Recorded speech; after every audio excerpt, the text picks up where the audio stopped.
Hi, this is Sharon at Fitinfun.com, and I'm talking to you about my letter to collections AVPs of banks, financial institutions.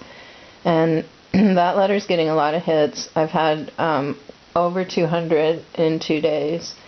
And I got a really snarky comment from this guy, and I replied to it as if he had commented nicely, just because I kind of got ticked off. And I didn't realize until after I had replied that he left a fake email, because then I tried to reply to him directly and just say,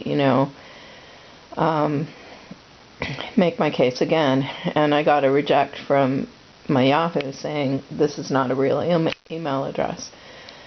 And then, since then, I've gotten like 3 more comments from people that did not leave real email addresses, and they're just mean, like, you're a crazy bitch type of things.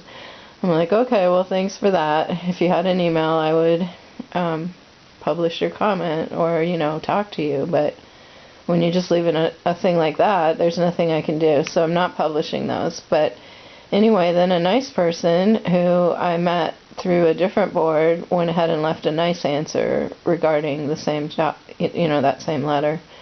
So hopefully that'll incite some more controversy, and real people will comment. If you're one of those, please go do that. And I'm promoting that letter. I have it grouped in some places, and my whole saga of talking to creditors is all together. There's about 5 letters, and actually more that relate to finances, so I'm going to put it all right there. And I have a post that's going to go up that I haven't put yet, but it's all written. It's been ready for months. And it's the post that I wrote when I actually got my tax liens, because that was a devastating day for me. And regardless of how I'm fitting in fun and trying to keep my life together, having actual tax liens, which I got finalized at the end of March 2013, was a very difficult day for me, and just a difficult thing all the way around. Even though the IRS letter was very kind, and like, we understand, we're looking at what you did, and we see that you made a not unconscious error, but anybody could have made this error. Like, I should not even be in this place, because I should have had a different warning from the institution where I took the cash, but I didn't, and I showed it to them, and like, it happened repeatedly. It's not like I did it once. I did it like 12 times in that tax year.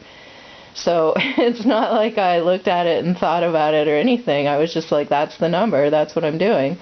And there's nothing in there that it tips you to say, hey, look at your tax ramification here, this doesn't seem right.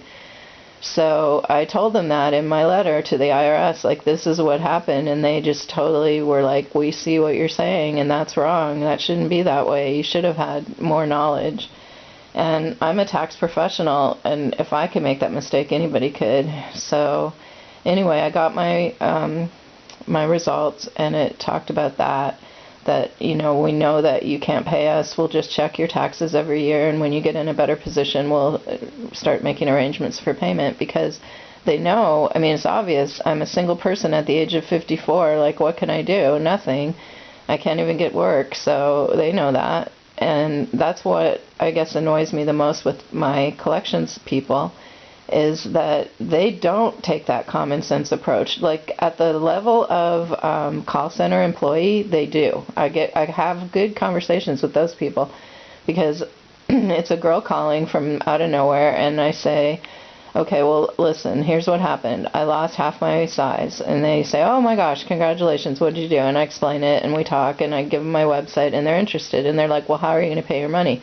Well, the only way I can is if I sell my books, and if you can go to it, great. And then, the conversation will change, and they'll be like, oh, I can't really do that. I'll just write something down. Good luck. I hope it works for you, or whatever. And I'll just keep on my thing. Like, I hope you'll tell your people. And sometimes the person will just be like, you know what, I can't do this. Like, this takes me out of my comfort zone. And other times they say, like, I'll take this information home and I will look. But I've never heard back from any of those people. But I have had some very positive conversations. But once you get to the higher levels in these collection places, they're just like, no. And I have some recordings I haven't put on because they name their brand, they name their institution, and I'm not trying to out these people, like who exactly is the person that's calling me, because it could be any of them. But the thing is, these are people that make a lot of money, and they are sitting around looking at those overweight people, and they have called me for months, the same people. It's not different people that I'm talking to, it's the same people. And, you know, either leave me alone, pass me on to your next people who I've said repeatedly, go do that, but they don't. They just keep calling me with the same stupid stuff. And so that's why we're at this point. And that's why I write letters, because they refuse to read anything. And then they ask me the same questions, like, are you on unemployment insurance? Read my stuff. Like, I wrote this for you. It's pages long about my financial situation. If you see something that you think I should do that I'm not doing, tell me. Like, go buy my book, pass it on to your fat cousin, help me. Like, don't just keep calling me and asking me if I'm on unemployment if you won't even read my stuff to find out that that ran out a long time ago, and I've just been doing my best. So that's why we get there. But the letters are getting traction, so hopefully more people like Jana will come through and say, like, this book seems like it might help me, and I'm going to give it a try. Be sure to fit in fun no matter what you're doing.